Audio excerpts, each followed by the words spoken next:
তো আলোচনার শুরুটা এমন যে কোরআন, আজকে এটা হচ্ছে কোরআনের মাহফিল। কোরআন হচ্ছে আমাদের জীবনের একমাত্র ইহকাল এবং পরকালের, দুনিয়ার শান্তি এবং পরকালের মুক্তির একমাত্র চাবিকাঠি। কেন? এই জন্যই যে যত ইবাদত বন্দেগী আমরা করি, যত কিছুই করি না কেন, সবগুলো কোথায় লেখা আছে? কি বলেন, কোথায় লেখা আছে? নামাজের কথা কোথায় লেখা আছে? হজের কথা, তারপরে কি জাকাতের কথা, এরপরে পারিবারিক জীবনের কথা, রাষ্ট্র পরিচালনার কথা, সমাজ পরিচালনার কথা কোথায় লেখা আছে? জোরে বলেন, কোথায় লেখা আছে? সবগুলো কোরআনে। আমি মানুষের সাথে কি আচরণ করব, আমার পিতার সঙ্গে কি আচরণ করব, মায়ের সঙ্গে কি আচরণ করব, ভাইয়ের সাথে, প্রতিবেশীর সাথে, এবং হাটে বাজারে মাঠে ঘাটে সকল আত্মীয় স্বজনের সাথে, গরিব মিসকিনদের সাথে, সবগুলো আলোচনা কোরআনে লেখা আছে। কোরআনে আল্লাহ পাক বর্ণনা করেছে। এই জন্য কোরআন ছাড়া, কোরআন পড়া ছাড়া আমাদের ইহকালীন শান্তি এবং পরকালীন মুক্তি অবশ্যই সম্ভব নয়। কি বলেন, কথা ঠিক কিনা? কি বলেন, কথা ঠিক কিনা? এই কোরআনের সাথে আমরা কারা কারা থাকতে রাজি বলেন তো? দুটি করে হাত একটু উঁচা করে আল্লাহকে দেখান, কারা কারা কোরআনের সাথে থাকতে রাজি? আল্লাহ পাক এ হাত নামান। কোরআনের জন্য আল্লাহ পাক আমাদের সবাইকে কবুল করুন। বলেন আল্লাহুম্মা আমিন। আমরা যারা কোরআনের বিপক্ষে তো এখানে কেউ নাই। কি বলেন, আছে কিনা? সবাই তো কোরআনের পক্ষে, কোরআনের বিপক্ষে কেউ আমরা নাই। সম্মানিত প্রিয় উপস্থিতি, কোরআন একটি পরশ পাথর। এই কোরআনের কাছে এসে যুগে যুগে যত মানুষ কোরআনের কাছে আসার পরেই সে স্বর্ণ হীরা মণি মুক্তা হয়ে গেছে।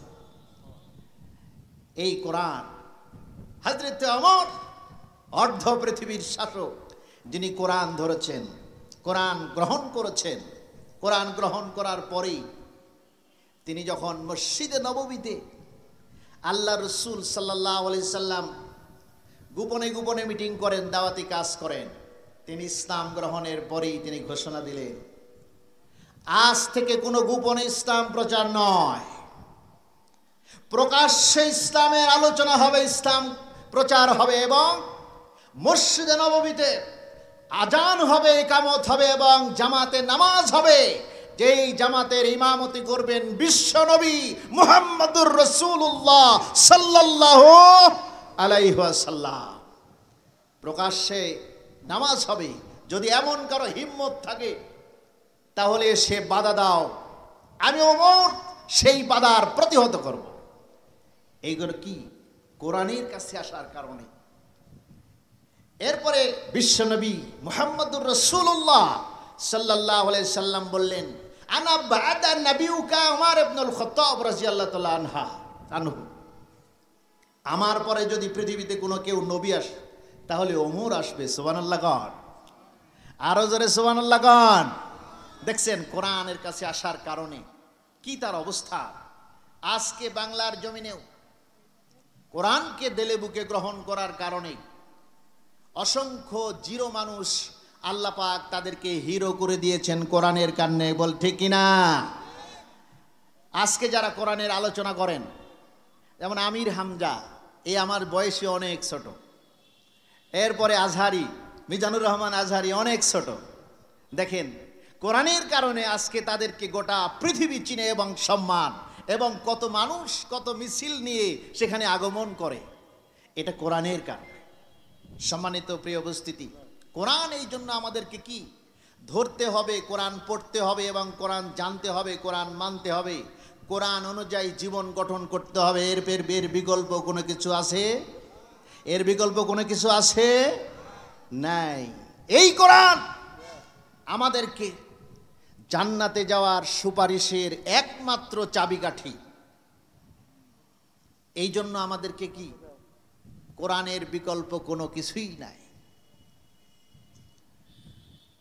আল্লাহ রাব্বুল আলামিন বললেন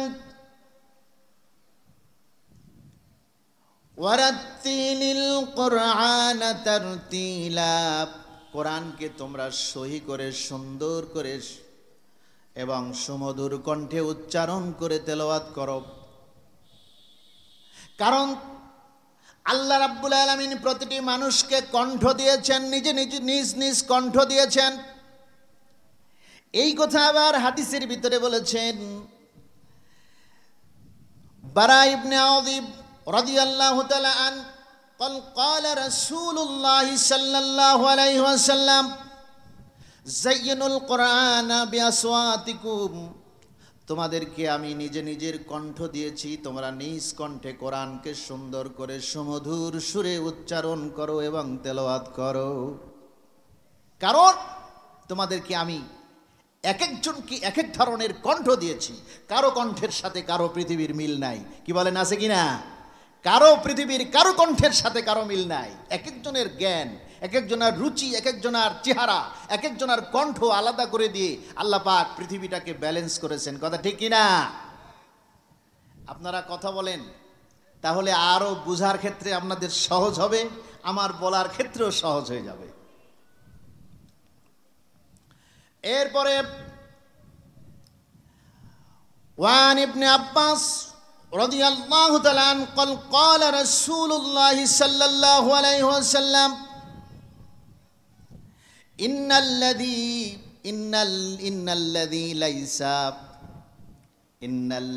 ليس به ولا يتغنى بالقرآن ليس منا من لم يتغنى بالقرآن। আল্লাহ রাসূল বললেন যে কোরআন তোমরা, আল্লাহ রাসূল বললেন যেই ব্যক্তি কোরআন টেনে টেনে পড়ে না, কোরআন সহি করে পড়ে না, উচ্চারণ করে না, সে আমার উম্মতের ভিতরে গণ্য নয়। কত বড় কথা! যে ব্যক্তি কোরআন টেনে টেনে পড়ে না, সহি করে পড়ে না, শুদ্ধ করে পড়ে না, সে আমার উম্মতের ভিতরে গণ্য হবে না। কি কথা ঠিক কি না? তাহলে চিন্তা করেন, সেই দিন কিন্তু আল্লাহ রাসূল পরিচয় দিবেন না যে ইনি আমার উম্মত।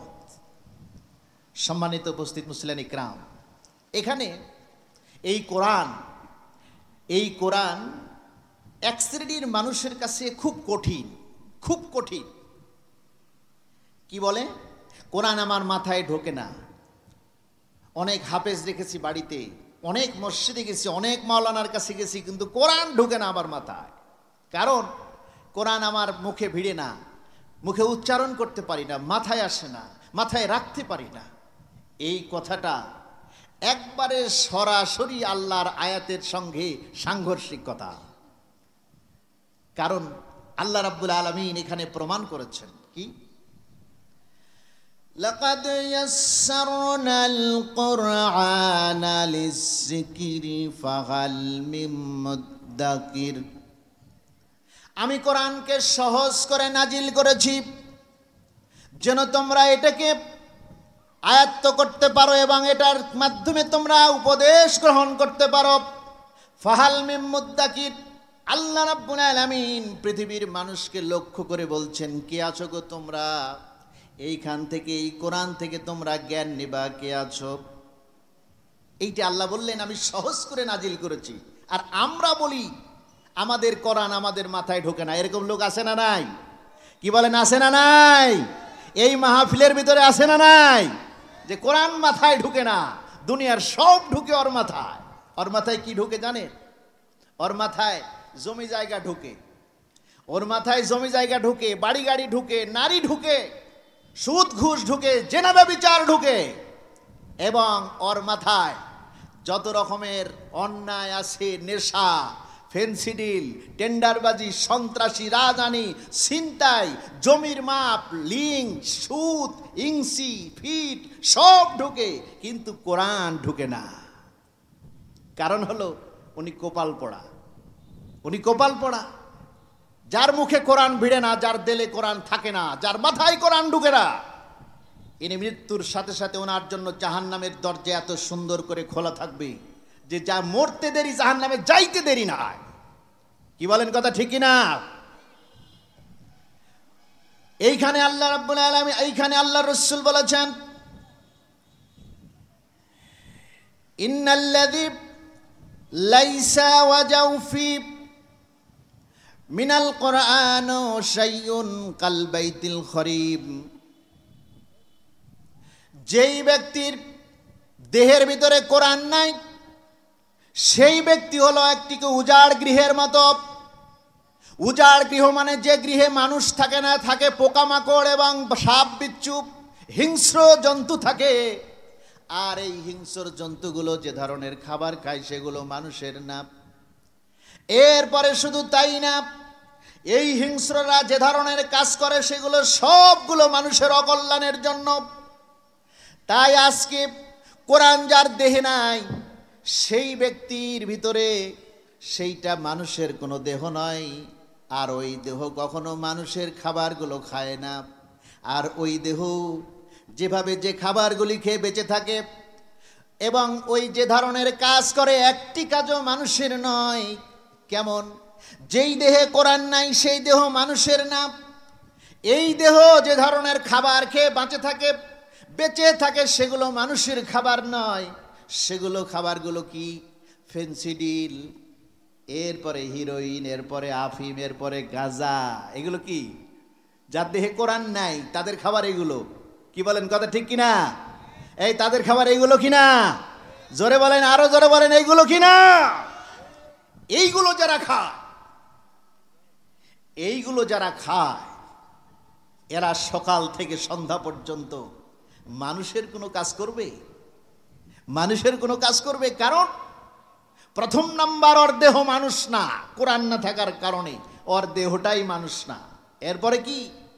উনি যে খাবার খেয়েছে ওটা মানুষের নয়। তাই উনি যে কাজগুলো করবে সেগুলো কাজ মানুষের হবে না। সেগুলো কি? প্রথম নাম্বার হচ্ছে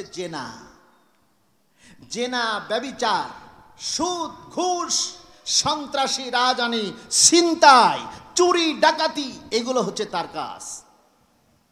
প্রিয় ভাইরা আমার, আচ্ছা বলেন তো, যারা সমাজে এই কাজগুলি করে, আপনারা সকাল থেকে সন্ধ্যা পর্যন্ত এই লোকগুলোকে আপনারা দেখবেন, এই কাজগুলো যারা করে তাদের কি দেহে কোরআন আছে? যারা চুরি করে, যারা সন্ত্রাস করে, যারা রাহাজানি করে, যারা ছিনতাই করে, যারা মদ খায়, যারা জুয়া খেলে এবং যারা বিভিন্নভাবে মানুষকে ঠকায়, অন্যায় করে যারা টাকা ইনকাম করে, তারা কি কেউ মানুষ? এই সমাজের যারা কোরআন বিরোধী কাজ করে এবং যাদের দেহে কোরআন নাই, তারা একজনও মানুষ নয়। এই জন্য আল্লাহ রাব্বুল আলামিন বললেন, ও বান্দা, তোমার মাথায় দুনিয়ার সব ঢুকে কিন্তু তোমার মাথায় কোরআন ঢুকে না, তোমার কিসমত খারাপ। আমি কোরআনকে সহজ করে নাজিল করেছি এবং শুধু নাজিল সহজ করেই করিনি। আল্লাহ রাব্বুল আলামিন বিশ্বনবী মুহাম্মদুর রাসূলুল্লাহ সাল্লাল্লাহু আলাইহি সাল্লামকে বলছেন, কি বলছেন? ফাইন্নামা ইয়াসসারনাহু বিলিসানিকা লাআল্লাহুম ইয়াতাযাক্কারুন।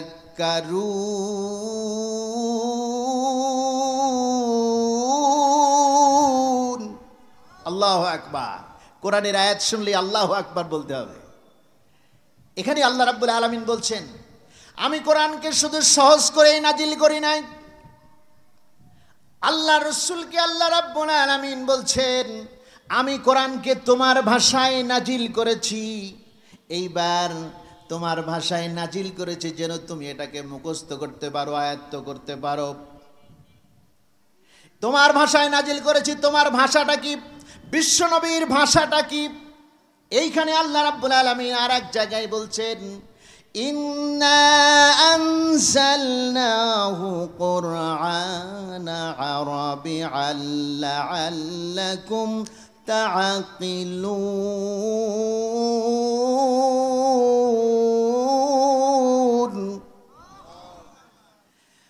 আমি কোরআনকে আরবি ভাষায় নাজিল করেছি। আল্লাহ রাব্বুল আলামিন বললেন, আমি কোরআনকে আরবি ভাষায় নাজিল করেছি। এইবার আরবি ভাষা হলো বিশ্বনবী মুহাম্মদুর রাসূলুল্লাহ সাল্লাল্লাহু আলাইহি সাল্লামের ভাষা হলো আরবি, এরপরে আল্লাহর ভাষা আরবি, জোরে বলুন সুবহানাল্লাহ। এরপরে কবরের ভাষা আরবি, কোরআনের ভাষা আরবি, এরপরে আখিরাতের ভাষা আরবি, জান্নাতের ভাষা আরবি, জোরে বলুন আল্লাহু আকবার। জান্নাতের ভাষা আরবি, সব আরবি, এটা আল্লাহ বললেন। আর আল্লাহ প্রথমেই বলেছেন যে আমি কোরআনকে সহজ করে নাজিল করে দিয়েছি যেন তুমি কোরআনকে আয়ত্ত করতে পারো, এর থেকে জ্ঞান নিতে পারো। সম্মানিত প্রিয় উপস্থিতি, এইখানে আমরা এই কোরআন থেকে যারা জ্ঞান নেই না, তাহলে আমরা কার থেকে নেই? কোরআনের বাইরে যত ইবলিশি আছে, ইবলিশি নেতা, সেই নেতার কাছ থেকে, নেত্রীর কাছ থেকে আমরা সেই কোরআনের বিকল্প জ্ঞানগুলো আহরণ করি। এইখানে আমরা সরাসরি মৃত্যুর পরে জাহান্নাম ছাড়া কোনো বিকল্প জায়গা নেই। আমরা কোরআনের কাছে যাই না কেন? কোরআনের কাছে না যাওয়ার কারণ হলো আমরা কোরআনের কাছে রেডিমেড কোনো মধু পাই না। কোরআনের কাছে কোনো আমরা রেডিমেড মধু পাই না, তাৎক্ষণিক কোনো মধু পাই না।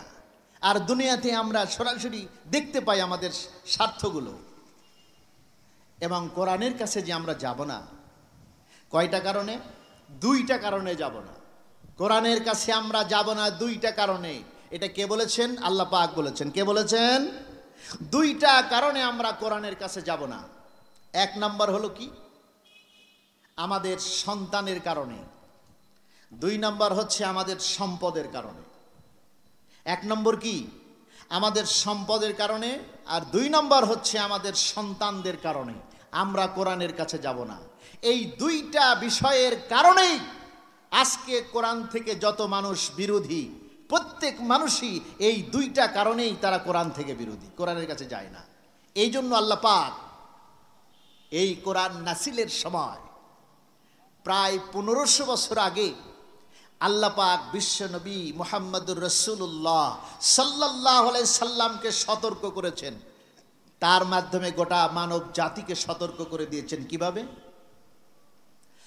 আল্লাহ রাব্বুল আলামিন বললেন, ইয়া আইয়ুহাল্লাযীনা আমানু লা তুলহিকুম ওয়া আমওয়ালুকুম ওয়া আওলাদুকুম আন যিকরিল্লাহ।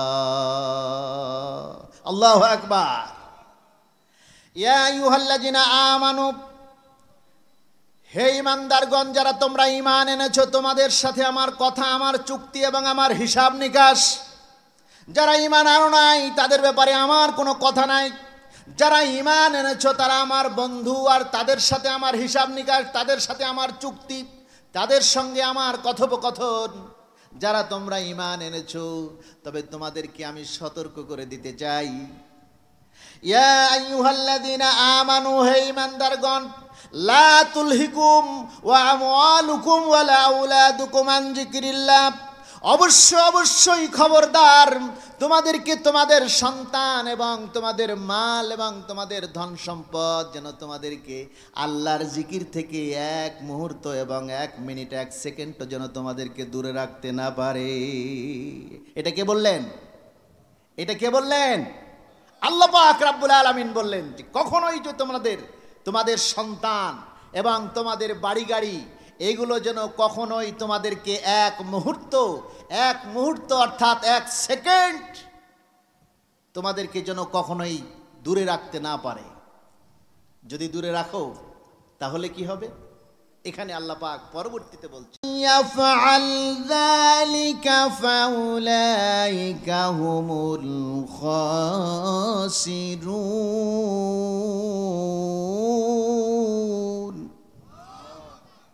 তোমরা এমন ক্ষতিগ্রস্তর ভিতরে পড়বে যে ক্ষতি থেকে তোমাদের উত্তরণের আর কোনো সুযোগ নাই। কখনো এই ক্ষতি থেকে তোমরা লাভ করতে পারবে না, নিজেকে পরিবর্তন করতে পারবে না, এবং তোমরা চিরদিনের জন্য ক্ষতির মধ্যেই পড়ে থাকবে, সেটা হলো জাহান্নাম। আল্লাহ রাব্বুল আলামিন বলছেন, ফাউলাইকা হুমুল খাসিরুন। যেন তোমাদেরকে এমন ক্ষতির ভিতরে পড়ে থাকবে যে ক্ষতি থেকে তোমরা কখনোই উত্তরণ করতে পারবে না, নিজেকে আর নিয়ে আসতে পারবে না, সেটি হলো জাহান্নাম। খবরদার, কখনোই তোমাদেরকে তোমাদের সন্তান সন্ততি এবং তোমাদের মাল দুনিয়ার যত বাড়ি গাড়ি এগুলো যেন তোমাদেরকে কোরআন থেকে অর্থাৎ আল্লাহর জিকির থেকে তোমাদেরকে এক মুহূর্ত যেন তোমাদেরকে দূরে না রাখে। এটাকে বললেন আল্লাহ রাব্বুল আলামিন বললেন। এরপরে আল্লাহ রাব্বুল আলামিন বললেন, এই কোরআন এমন একটি কিতাব, এই কোরআন যদি ঈমানদারদের সামনে তেলাওয়াত করা হয়, যার ঈমান আছে, যার সামান্যতম ঈমান আছে, সেই ব্যক্তির সামনে যদি তেলাওয়াত করা হয়, আল্লাহ রাব্বুল আলামিন বলছেন, ইন্নামাল মুমিনুনা আল্লাযীনা ইযা যুকিরাল্লাহু ওয়াজিলাত কুলুবুহুম। অর্থাৎ এই কোরআন ইন্নামাল মুমিনুনা আল্লাযীনা, যারা ঈমানদার হবে, যারা কোরআনের খাদেম হবে, তাদের কাছে কোরআনের কথা বলার সাথে সাথে এবং আল্লাহর কথা বলার সাথে সাথে তাদের হৃদয়গুলো আল্লাহর ভয়ে এবং পরকালের ভয়ে কেঁপে উঠবে। জোরে বলুন সুবহানাল্লাহ। আল্লাহর ভয় এবং জাহান্নামের ভয়ে তাদের হৃদয় কেঁপে উঠবে। তারপরে কি? এরপরে আল্লাহ রাব্বুল আলামিন বললেন, وَتُلِيَتْ عَلَيْهِمْ آيَاتُهُ وَزَادَتْهُمْ ঈমান। যখন যারা ঈমানদার, ঈমানদারদের সামনে যখন কোরআনের আয়াত তেলাওয়াত করা হয়, সঙ্গে সঙ্গে তাদের ঈমান বৃদ্ধি পেয়ে যায়, তাদের ঈমান বেড়ে যায়। জোরে বলুন সুবহানাল্লাহ। কোরআন শোনার পরে যার আল্লাহর ভয় কাজ করে না, আত্মা কাঁপে না, বুঝতে হবে ওই আত্মাটা প্যারালাইজড এবং পোড়া কাঠ। ওই আত্মাটা ফেরাউনের বংশধরের, আবু জেহেলের বংশধরে। যে কোরআন শোনার পরে যার আত্মা কাঁপে না, ভয়ে ভীত হয় না, কোরআন তেলাওয়াত করার পরে বলা হয় ওয়াইজা তুলিয়াত আলাইহিম আয়াতুহু, যে কোরআন তেলাওয়াত করার পরে তার ঈমান বৃদ্ধি পায় না, সেইটা বলা হয়েছে ওইটা হচ্ছে আবু জেহেলের আত্মার উত্তরসূরি, আবু জেহেলের উত্তরসূরির আত্মা, ফেরাউনের উত্তরসূরির আত্মা, নমরুদের উত্তরসূরির আত্মা। এরকম আত্মার লোক তো আমাদেরকে আল্লাহ পাক বানায় নাই। কি বলেন কথা ঠিক কিনা? এরকম আত্মার লোক তো আমাদেরকে কাউকে বানায় নাই। আমরা সব কি বিশ্বনবী মুহাম্মদুর রাসূলুল্লাহ সাল্লাল্লাহু আলাইহি সাল্লামের সেই পথের দিশারি, এবং আমরা সেই পথের পথিক। আমরা হচ্ছে কোরআনের পথের পথিক। এই কোরআন নিয়ে আমরা মরতে চাই। কি বলেন কথা ঠিক কিনা? কোরআনের সাথেই থাকতে চাই। এই পৃথিবীর কোনো শক্তি আমাদেরকে দুর্বল করতে পারবে না। এরপরে আল্লাহ রাব্বুল আলামিন বলছেন, জাদাতুহুম ঈমানাও ওয়া আলা রাব্বিহিম ইয়াতাওয়াক্কালুন। যারা ঈমানদার হবে তারা তো ভরসা করবে, তাওয়াক্কা করবে শুধুমাত্র একমাত্র আল্লাহ রাব্বুল আলামিনের উপরে। জোরে বলুন আল্লাহু আকবার। ঈমানদারদের তাওয়াক্কার জায়গা, ভরসার জায়গা একমাত্র আল্লাহ রাব্বুল আলামিনের উপরে। আর আল্লাহ রাব্বুল আলামিন বললেন, ইন্নাল্লাযীনা আমানু ওয়ালিউল্লাহ। জোরে বলুন আল্লাহু আকবার।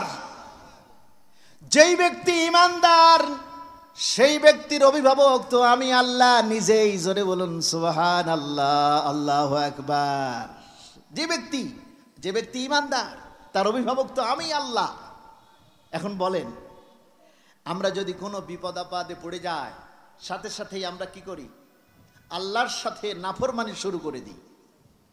আল্লাহ রাব্বুল আলামিন বলছেন, আল্লাযীনা ইযা আসাবাতুহুম মুসিবা, বান্দার কাছে যখন কোনো আপদ বিপদ এসে যায়, সেই বান্দা আমার কাছে আশ্রয় নেওয়া ছাড়া, তারা যখন আমার কাছে আশ্রয় না নিয়ে, ধৈর্য ধারণ না করে যখন সৃষ্টির কাছে আশ্রয় নেয়, আমি আল্লাহ সেখান থেকে মুখ ফিরাই নেই। এই কারণে সে সার্বক্ষণিক লানতের উপরে সে বর্তাবে, লানতের উপরে থাকবে। এই জন্য আল্লাহ রাব্বুল আলামিন বলছেন, ইন্নাল্লাযীনা আমানু ওয়ালিউল্লাহ, তোমরা যারা ঈমান এনেছো, আল্লাযীনা ইযা আসাবাতুহুম মুসিবা, যখন তোমাদের কাছে কোনো আপদ বিপদ মুসিবত আসবে, তখন তোমরা কি করো? আমার উপরে ভরসা করবে, আর আমি তোমাদেরকে সাহায্য করব। কিভাবে? আল্লাহ রাব্বুল আলামিন বললেন, তাতানাজ্জালু আলাইহিমুল মালাইকাত,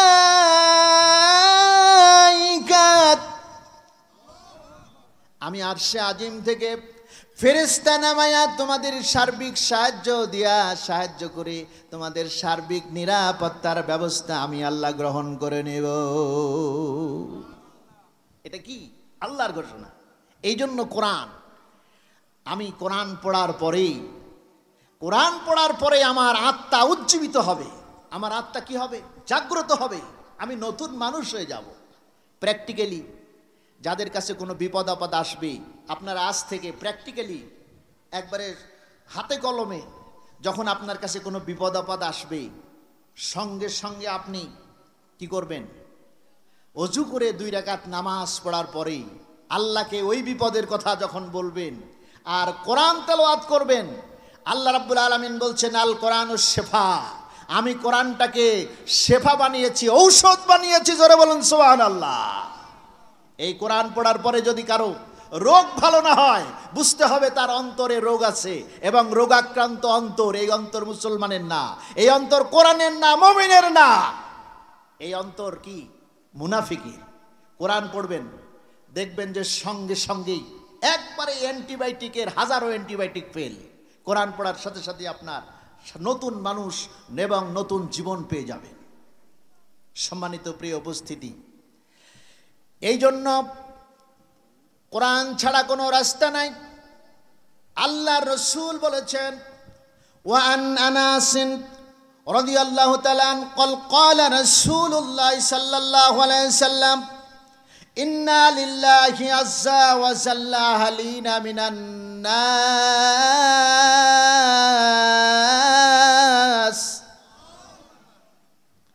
এই পৃথিবীতে অসংখ্য মানুষের ভিতরে কিছু মানুষ আছে যারা আল্লাহর পরিবারের। জোরে বলুন সুবহানাল্লাহ। আল্লাহর পরিবারে। এরপরে আরেকটি হাদিস এরকম বলেছেন, ওয়ান আয়েশা রাদিয়াল্লাহু তাআলা قالت قال رسول الله صلى الله عليه وسلم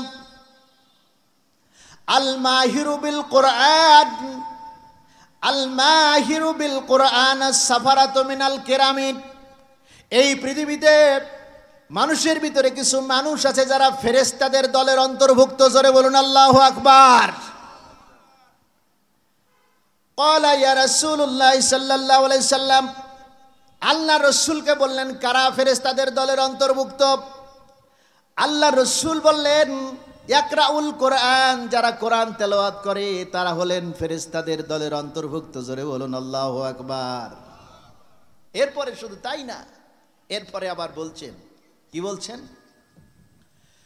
ওয়াল বারারাতু ওয়াল্লাযী ইয়াকরাউল কোরআনা ওয়া ইস্তাতাআতা আলাইহি ওয়া শাক্কু লাহুল আযরান।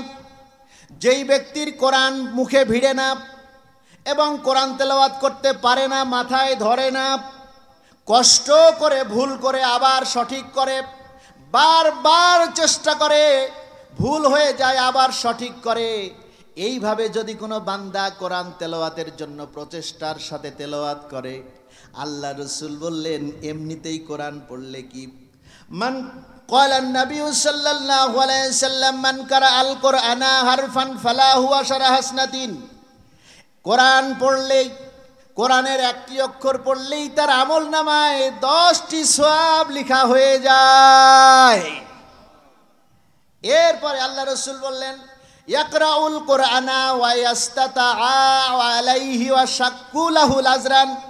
যেই ব্যক্তি কোরআনকে সুন্দর করে এবং কষ্ট করে ঠেকে ঠেকে বেঁধে বেঁধে মুখে ভিড়ে না উচ্চারণ করতে পারে না, তারপরে আবার চেষ্টা করে। আল্লাহ রসুল বললেন, এই কষ্ট করে যারা আন্তরিকতার সাথে কোরআন পড়ে এবং কোরআন শিখে, একটি অক্ষর পড়লে ডবল সোয়াব তার আমল নামায় আল্লাহ পাক লিখে দিবে। তাহলে কি এই কোরআন পড়তে রাজি কিনা আমরা?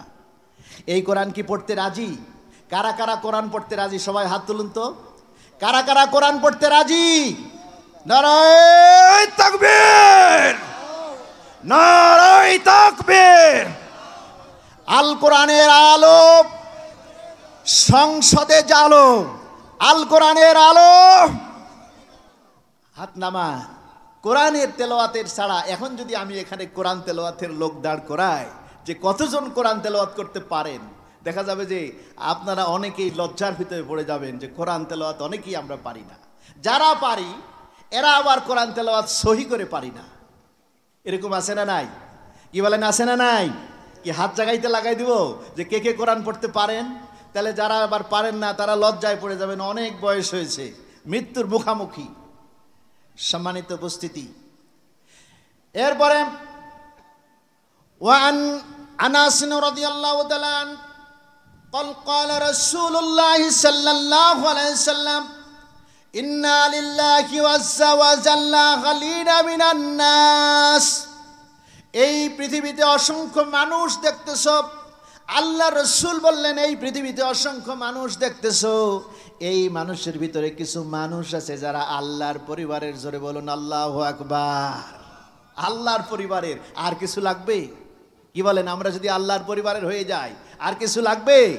হ্যাঁ, আমরা সাধারণভাবে একটু প্রভাবশালী লোকের পরিবারের হওয়ার জন্য ঘুরায়া পেঁচায়া অনেকভাবে আত্মীয় বানানোর জন্য চেষ্টা করি কিনা? এরপরে যদি ক্ষমতাশালী যদি এমপি বা মন্ত্রীর যদি পরিবারের হয়ে যায় তাহলে আর কোনো কথাই নাই, কারণ আমার টোটাল ভাব এবং ভঙ্গি, আমার গ্র্যাভিটি আলাদা, যে আমি এমপির পরিবারের লোক, আমি মন্ত্রীর পরিবারের লোক। কি বলেন? অথচ আল্লাহ রসুল বললেন, ও আমার সাহাবীরা শুনে রাখো, এই পৃথিবীতে এমন কিছু লোক আছে যারা আল্লাহর পরিবারের। আল্লাহু আকবার। কিলা ইয়া রাসূলুল্লাহ সাল্লাল্লাহু আলাইহি সাল্লাম মান হুম? সাহাবারা জিজ্ঞেস করলেন, কে সেই সৌভাগ্যের অধিকারী, এত মর্যাদাবান লোককে যে আল্লাহর পরিবারের? এইবার ক্বালা রাসূলুল্লাহ সাল্লাল্লাহু আলাইহি সাল্লাম আহলুল কুরআন হুম আহলুল্লাহ। আল্লাহু আকবার। যেই ব্যক্তি কোরআনের পরিবারের সেই হলো আল্লাহর পরিবারের। এইখানে আল্লাহ রসুল বললেন, যেই ব্যক্তি কোরআনের পরিবারের, অর্থাৎ কোরআন পড়ে, কোরআন বুঝে এবং কোরআন মানুষকে বুঝায় আর কোরআন দিয়েই মানুষকে আহ্বান করে কোরআনের পথে, সেই হলো কি কোরআনের পরিবারের লোক। আল্লাহু আকবার। আরো জোরে বলুন আল্লাহু আকবার। দেখছেন, এরপরে আল্লাহ রসুল বললেন যে এই কোরআন হচ্ছে কি একমাত্র আল্লাহর পরিবারের হওয়ার মাধ্যম। আর আল্লাহর পরিবারের যে মৃত্যুর সাথে আর মৃত্যু হতে দেরি, জান্নাতে যেতে দেরি নাই। কি বলেন, কথা ঠিক কিনা? কোরআনের পরিবারের যে ব্যক্তি, সেই ব্যক্তির মৃত্যু হতে দেরি, কিন্তু আর জান্নাতে যেতে দেরি নাই। এরপরে কোরআন কোন সময় পড়ব, আল্লাহ রাব্বুল আলামিন সেই সময়টাও আমাদেরকে চিহ্নিত করে দিয়েছেন। কোন সময় কোরআন পড়া সবচেয়ে উত্তম। ওয়া কুরআনাল ফজর, তোমরা ফজরের নামাজের সময় কোরআন পড়বা এবং ফজরের পরে কোরআন পড়বা, এটা হলো সর্বোত্তম সময়। জোরে বলুন আল্লাহু আকবার। ইন্না কুরআনাল ফজরি কানা মাশহুদা। আল্লাহু আকবার।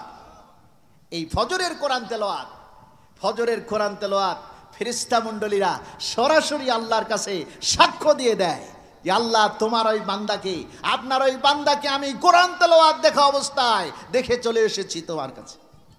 এই জন্য ফজরের সময় কোরআন তেলাওয়াতটা কি সর্বোত্তম সময়। এই ফজরের সময় আমাদেরকে কোরআন প্রতিদিন যারা পারি ফজরের সময় কোরআন তেলাওয়াত যেন একবারে ছুটে না যায়, এই বিষয়গুলো খেয়াল রাখতে হবে। সম্মানিত প্রিয় উপস্থিতি, এই জন্য আমাদেরকে কি কোরআনের সাথেই থাকতে হবে এবং কোরআনের দিয়েই আমাদের জীবনকে গঠন করতে হবে এবং কোরআন দিয়েই আমাদের পরিবারকে গঠন করতে হবে। কারণ আমাদের পরিবার এমন পরিবার করতে হবে কি, ইন্না লিল্লাহি আযজা ওয়া জাল্লা আহলিনা মিনান নাস। এই পৃথিবীতে আমি যদি কোরআনের পরিবারের লোক হই, আমার পরিবার যদি কোরআনের হয়, এর চাইতে সৌভাগ্য পৃথিবীতে আর কিছু নাই। জোরে বলুন সুবহানাল্লাহ, জোরে বলুন সুবহানাল্লাহ। সম্মানিত প্রিয় ভাইরা আমার, তাই আসুন আমরা কারা এই কোরআনের পক্ষে, এই কোরআনের পক্ষে। যেমন আজকে বৃষ্টি হচ্ছে না, কি বলেন কথা ঠিক কিনা? আগামীকালকে এই মাঠেই বৃষ্টির জন্য নামাজ আছে, বৃষ্টি হচ্ছে না। আজকে আমরা কতটা পাপিষ্ঠ, কত অন্যায় করছি, কত গুনাহ করছি, এবং আমরা আজকে বিভিন্ন রকমের নেটের জগতে এসে এত এত রকমের আমরা গুনার সাথে নিমজ্জিত হয়েছি, অথচ আজকে বৃষ্টি হচ্ছে না। আমরা বৃষ্টি না হওয়ার কারণে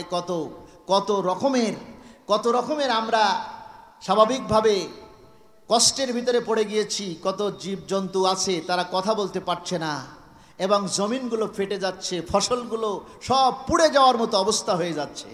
অথচ এগুলো কি কোরআন না মানার কারণেই, কোরআন না মানার কারণেই।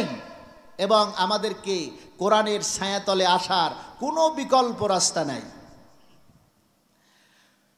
সম্মানিত প্রিয় উপস্থিতি, এই কারণে আমাদেরকে কোরআন ছাড়া কোনো রাস্তা নাই, কোরআন ছাড়া কোনো যাওয়ার রাস্তা নাই। এই কারণে আল্লাহ রসুল বলেছেন যে আমরা যেন সরাসরি কোরআনের সাথে আমাদের সম্পৃক্ততা চলে আসে। পাশাপাশি আল্লাহ রাব্বুল আলামিন বললেন যে জাদাতুহুম, এই কোরআন আয়াতু তুলিয়াতু আয়াতুহু জাদাতুহুম ঈমানা, অর্থাৎ কোরআনের আয়াত পড়ার সাথে সাথেই আমাদের ঈমান বৃদ্ধি হয়ে যাবে। এমনভাবে আমাদেরকে কোরআন পড়তে হবে, কোরআন শোনার পরে যাতে আমাদের ঈমান বৃদ্ধি পেয়ে যায়।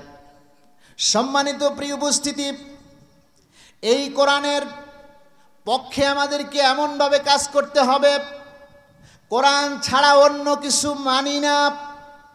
যত রকমেরই বাধা আসুক, বিপত্তি আসুক, এবং আমাদের উপরে হামলা হোক, মামলা হোক, নির্যাতন হোক, জুলুম হোক, আমরা সর্ব অবস্থায় মনে করব আমাদের পিছনে মহান আল্লাহ রাব্বুল আলামিন আছেন, এবং আল্লাহ রাব্বুল আলামিন এই পৃথিবীতে আমাদেরকে একা ছেড়ে দেন নাই। সুতরাং আমাদের পৃথিবীতে আমাদের পিছনে আল্লাহ আছেন, এবং আল্লাহর সাহায্য আমাদের পিছনে অবধারিত আছেন। আল্লাহ রাব্বুল আলামিন এই কারণে বলছেন, আল্লাযীনা ইযা আসাবাতুহুম মুসিবা, যখন তোমার উপরে আপদ বিপদ মুসিবত আসবে তখন তুমি বলবে ক্বালু ইন্না লিল্লাহি ওয়া ইন্না ইলাইহি রাজিউন, আমি সেই আল্লাহর কাছ থেকে এসেছি এবং সেই আল্লাহর কাছেই আবার ফিরে যাব। সুতরাং আমাকে আল্লাহ দেখছেন, এই পৃথিবীতে আল্লাহ আমাকে একা ছেড়ে দেন নাই, অবশ্যই আমার কাছে সাহায্য পাঠাবেন আল্লাহ।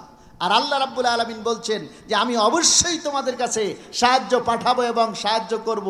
তোমরা ঈমান এনেছো, তোমাদের অভিভাবক তো আমি আল্লাহ নিজেই।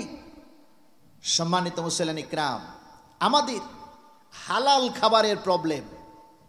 আমরা যে মুখ দিয়ে আল্লাহকে ডাকবো, আল্লাহর সাহায্য তালাশ করব, আমাদের সেই মুখগুলো আল্লাহর পছন্দনীয় নয়। কথা ঠিক কিনা? এই পছন্দনীয় না হওয়ার কারণে আমরা আল্লাহকে ডাকছি, নামাজ পড়ছি, রোজা করছি, দোয়া করছি, কান্নাকাটি করছি, কিন্তু আল্লাহর সাহায্য আসছে না। তার মানে হচ্ছে কি, এইখানে আল্লাহ রাসূল বলেছেন, قال النبي صلى الله عليه وسلم لا يدخل الجنة اللحم النبات من سهد, যেই দেহ হারাম দিয়ে তৈরি এবং হারাম খাবার দিয়ে যার দেহ এবং মাংসগুলো হাড্ডিগুলো তৈরি, সেই দেহ কখনো জান্নাতে যাবে না। কি বলেন, কথা ঠিক কি না?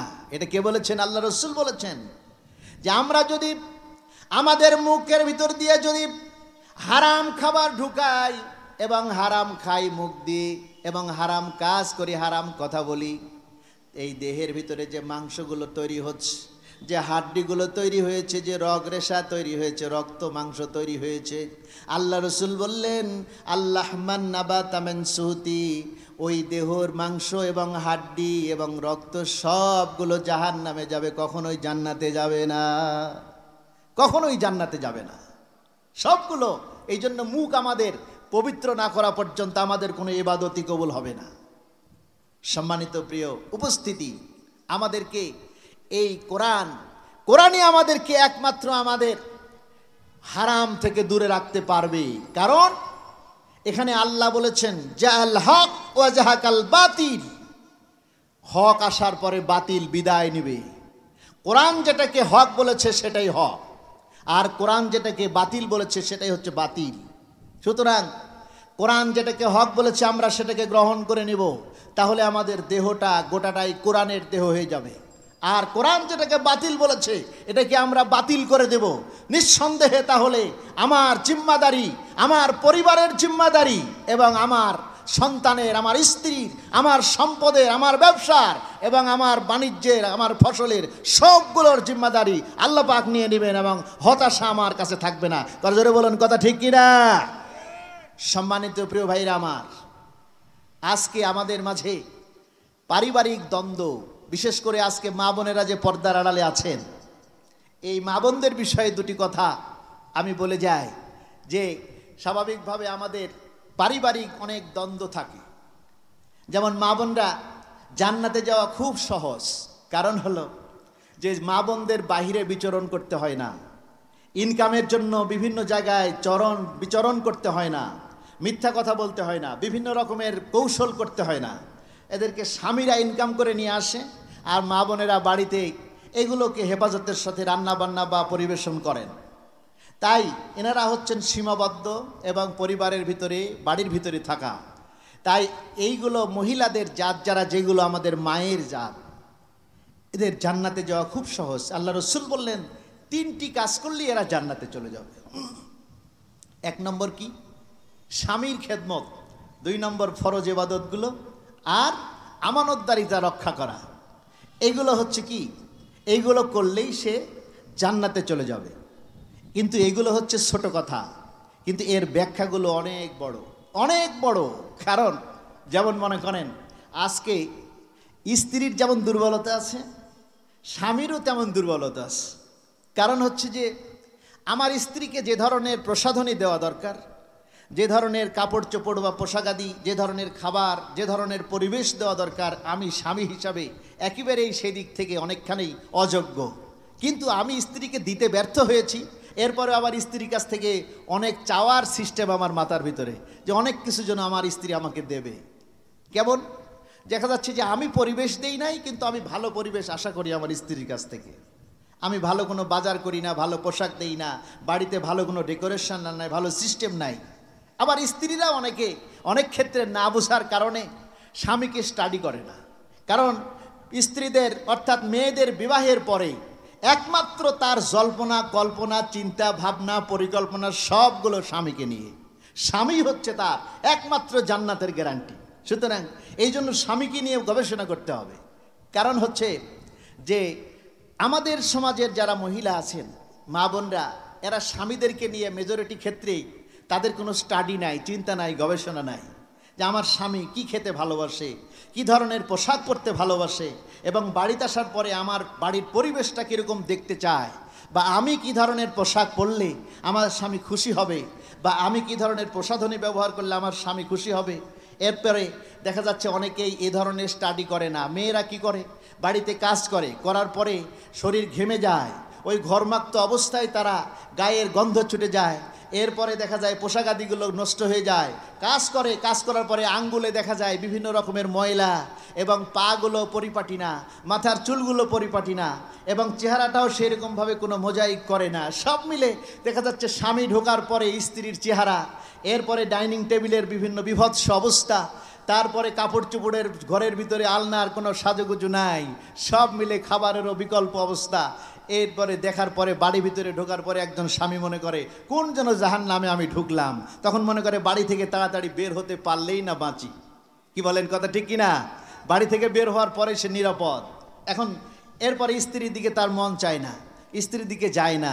অথচ আল্লাহ বললেন, আল্লাহ হুব্বুস শাহওয়াত মিনান নিসা, আমি মহিলাদেরকে পুরুষদের জন্য আকর্ষণীয় করে তৈরি করেছি, সৃষ্টি করেছি আকর্ষণীয় করে। এখন মহিলাদের তো এমন করে থাকা উচিত যেন পুরুষের আকর্ষণ তৈরি হয়, এমন কাপড় পরা উচিত, এমন প্রসাধনীন ব্যবহার করা উচিত, হাত পায়ের সেই আঙ্গুলগুলো কেমন করে রাখা উচিত, মাথার চুলগুলো সবগুলো পরিপাটি করে রাখা উচিত। তাহলে দেখা যাবে যে আমার স্বামীকে নিয়ে গবেষণা করে আমার স্বামী এরকম দেখতে চায়, আমি এরকম করে থাকবো। স্বাভাবিকভাবে এই স্বামীর বাইরে বের হলে রাস্তা পথে চলতে গিয়ে অন্য মেয়ের দিকে তার চোখ কিন্তু যাবে না, অন্যদিকে যাবে না। এখন স্বামী যদি অন্য মেয়ের সাথে চোখ দেয়, বিভিন্ন প্রেম নিবেদন করে, কানাকানি করে, মোবাইল ফিটিং করে, সব মিলে দেখা যায় এখানে কিছু দোষ তো স্ত্রীর এসেই যাবে, কিছু দোষ কিন্তু এসেই যাবে।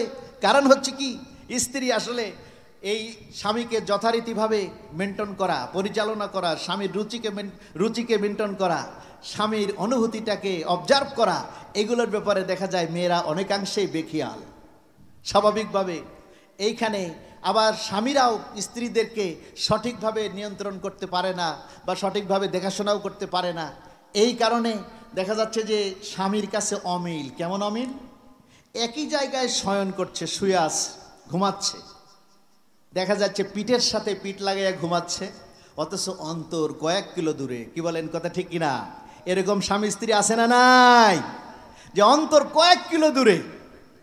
স্বাভাবিকভাবে এইরকম অন্তর যাদের অন্তরের বৈরিতা আছে, যে ধরনের স্বামী স্ত্রীর, আল্লাহ পাক তাদের দাম্পত্য জীবনকে আরো প্রগাঢ় করে শান্তিময় সুখময় করে দিন। সবাই বলুন আল্লাহুম্মা আমিন। এরপরে কি, আমাদেরকে খুব খেয়াল রাখতে হবে আমাদের স্ত্রীর প্রতি যেন আমরা কোনো রকমের নির্দয় না করি, কারণ এটা গৃহপালিত একটি জন্তুর মতো। আমি তার বাপের কাছ থেকে তার সমস্ত কিছু পেয়ে বিসর্জন দিয়ে এসেছে, আমার কাছে চলে এসেছে, সুতরাং এটা আমার আমানত, এটা আমাকে হেফাজত করে রাখতে হবে। তাকে সুন্দর করে তার বিষয়গুলো, সেজন্য আমার লেবার না, এমন যেন মনে না করি আমার স্ত্রী আমার লেবার এবং আমার চাকর, এরকম না। সে আমার পার্টনার, সে হচ্ছে কি আমার অনেক মর্যাদার। আমি সুখে দুঃখে বিভিন্নভাবে অংশীদারিত্ব গ্রহণ করব তার সাথে, এবং সকল বিষয় শেয়ার করব, এবং তাকে প্রাধান্য দেব, তার মতকে আমি কি করব, সম্মান করব। এই বিষয়গুলো আমাদেরকে খুব খেয়াল রাখতে হবে। কোনোভাবেই যেন আমার স্ত্রী আমার প্রতি এমন ঘটনা ঘটে যে আমার স্ত্রী আমার কাছে থাকে, আমার কাছে খায়, এই কারণেই আমার অনেক আচরণ বলতে পারে না, কিন্তু মনের ভিতরে তাকে স্বাধীনতা দিলে আমার বিরুদ্ধে সে অনেক কথাই বলবে, কিন্তু বলতে পারে না। সম্মানিত উপস্থিতি, এই কথাগুলো খুব খেয়াল রাখবেন।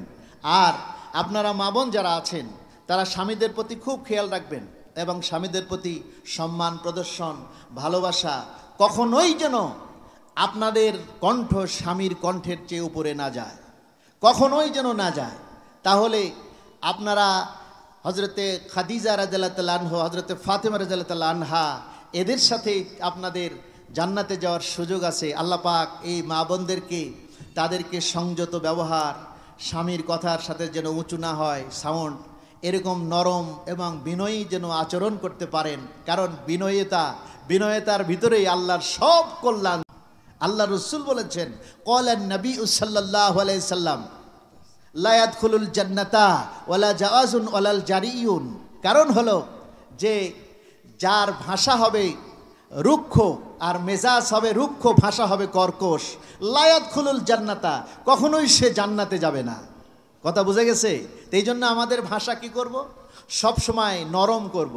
কারণ পৃথিবীতে সবচেয়ে শক্তিশালী এবং ক্ষমতাবান যারা নরম ভাষা, যাদের চরিত্র নরম এবং নরম স্বভাবের, নরম কথা বলে।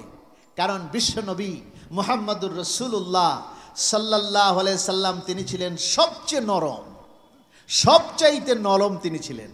এবং এই কারণেই গোটা পৃথিবীর ভিতরে তিনি হচ্ছেন কি সবচাইতে সম্মানিত এবং মর্যাদাবান, সবার শীর্ষে। তাই নরম আচরণ করতে হবে আমাদেরকে এবং নরম কথা বলতে হবে। নরম মানুষেরাই যুগে যুগে শক্তিশালী, আর নরম মানুষেরাই জান্নাতে যাবে। ক্বালান নবী সাল্লাল্লাহু আলাইহি সাল্লাম আল মুমিনু গিররু কারীম, মুমিনরা হবে বিনয়ী, নম্র, ভদ্র, মার্জিত, সুন্দর। আল কাফিরু হিব্বুল আইন, আর কাফেরেরা হবে উগ্র। সুতরাং আমরা উগ্র হব না, উগ্র তো কাফের, আর এরা কখনো জান্নাতে যাবে না, কাফেরেরা। তাই আমাদের চরিত্রের ভিতরে মুমিনী চরিত্র, বিনয়ী চরিত্র এবং মসৃণ, সুন্দর, নরম এবং মানে সুললিত, সুশৃঙ্খল চরিত্র নিয়ে আসবো। কখনো আমরা কর্কশ হব না, আর কর্কশ আমাদের কাছ থেকে সব ভালোগুলো বিদায় করে দিবে। আমাদের ভিতরে কিছু ভালো থাকবে না। যখন আমাদের মেজাজ রুক্ষ হবে, ভাষা কর্কশ হবে, আল্লাহ নিজেই বলেছেন আমি যদি তোমাকে কর্কশ করতাম তোমার কাছ থেকে মানুষগুলো সব দিক বিদিকে ছুটে যেত। আল্লাহ রসুলকে বলেছেন আল্লাহ। সুতরাং আমাদেরকে নরম স্বভাবের হতে হবে। আল্লাহ পাক রাব্বুল আলামিন আমাদের সবাইকে কোরআনের সাথে থাকার, কোরআন পড়ার, কোরআন দিয়ে জীবন গড়ার, কোরআন দিয়ে পরিবার গড়ার এবং কোরআন দিয়ে সমাজ গড়ার, কোরআন দিয়ে রাষ্ট্র গড়ার সুযোগ করে দিন। সবাই বলুন আল্লাহুম্মা আমিন। এবং আমাদের মেজাজগুলো সব নরম করে দিন, আল্লাহুম্মা আমিন। এবং আমরা যেন বিনয়ী হতে পারি। আল্লাহ পাক আমাদেরকে কবুল করুন, আল্লাহুম্মা আমিন।